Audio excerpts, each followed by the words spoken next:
Welcome back. Now, the most obvious thing to do with flows would be to use those that Microsoft Office already has in place.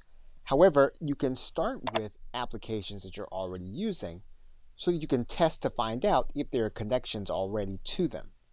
And you can do that by using the search feature inside of Microsoft Flows. For example, we can find several just by searching for Facebook.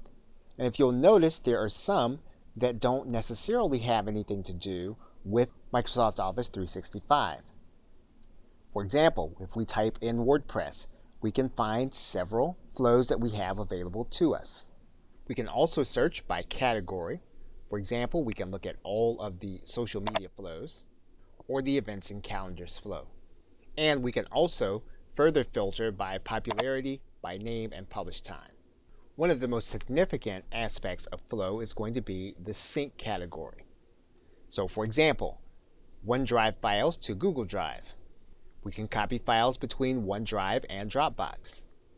We can eliminate Microsoft Office 365 altogether and transfer files between Dropbox and Google Drive. And as you can see, we can even copy files between Box and SharePoint, or syncing files between Dropbox and our FTP. So basically what we'll want to do is we want to be able to search for those applications that we're already using to find out how many connections there are that Microsoft Office 365 has set up through flows.